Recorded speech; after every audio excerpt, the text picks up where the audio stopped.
രാവിലെ തന്നെ ഞാൻ കെട്ടും പാണ്ടൊക്കെ ആയിട്ട് ഇറങ്ങിക്കണ വേറെ എവിടേക്കും അല്ല കേട്ടോ. നമ്മൾ കുറച്ച് പാവലും പടവലൊക്കെ ഒരു ടയറിനകത്ത് നട്ടിരുന്നേ. അപ്പോൾ അവർ കുറച്ച് വലുതായിട്ടുണ്ട്. ഇനി അവർക്ക് കുറച്ച് കരിയിലേക്ക് ഇട്ട് കൊടുക്കാം. ഇപ്പൊ നമ്മുടെ ഇരുമ്പുള്ളിയുടെ അവസ്ഥ ഇതാണ്. ഓരോ ദിവസം കഴിയുന്തോറും വീണ്ടും വീണ്ടും ഉണ്ടായിക്കൊണ്ടിരിക്കുകയാണ്. ഇപ്പൊ സീസൺ ആണല്ലോ. അതിന്റെ ഇടയിൽ കൂടി നമ്മുടെ ചങ്ങലം വരണ്ടയാണ് കേട്ടോ പടർന്ന് കിടക്കണേ. കാണാനൊക്കെ നല്ല ഭംഗിയാണെങ്കിലേ താഴത്തോട്ട് നോക്കുമ്പോഴാണ് ഈ ഒരു അവസ്ഥ. എപ്പോൾ വന്നാലും ഈ ഒരു പണി എനിക്ക് കിട്ടാറുണ്ട്. രാവിലെ വന്നാലും വൈകിട്ട് വന്നാലും ആദ്യത്തെ പണി ഇതാണ് കേട്ടോ.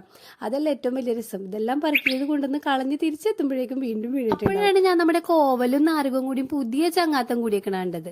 അതിനിടയിൽ നോക്കിയേ നമ്മുടെ പനങ്കലകോലത്ത് മുടി എന്നൊക്കെ പറയില്ലേ, അതാണ് സാധനം അല്ലേ. പനങ്കലം നല്ല പഴുത്ത് പാകായി കിടക്കണേ. കോവലിനെ നാരകത്തിന് രണ്ട് വഴിക്കാക്കിയപ്പോഴാണ് എനിക്കൊരു സമാധാനം കിട്ടിയത്. ഇനിയിപ്പോൾ നമ്മൾ നേരത്തെ കൊണ്ടുവന്ന ഭാണ്ഡം തുറന്ന് കാണിച്ചു തരാം കേട്ടോ. ഇതിൽ ഫുള്ള് കരിയിലയാണ്. ഇതിൽ കുറച്ച് പച്ച പുല്ലും കുറച്ച് ചാരവും എല്ലാം കൂടി ഇട്ട് കൊടുക്കുന്നുണ്ട്. എന്തിനാണെന്ന് മനസ്സിലായോ?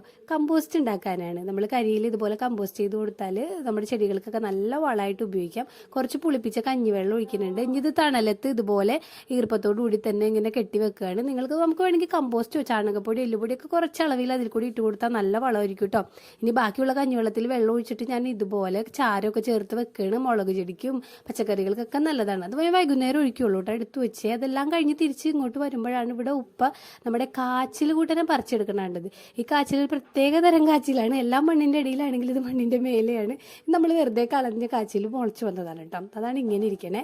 അപ്പോൾ അതാ ഇതുപോലെ കിട്ടിയിട്ടുണ്ട്. കണ്ടില്ലേ, രണ്ടും ഒരമ്മ പറ്റ അളിയന്മാരെ പോലെ ഉണ്ടല്ലേ കാണാനായിട്ട്. അപ്പോൾ ഇന്നത്തെ രാവിലത്തെ വിശേഷം ഇത്രയേ ഉള്ളൂ. കത്തിയപ്പോൾ നമുക്ക് ഇവിടെ നിർത്താം അല്ലേ. കാണാം കേട്ടോ.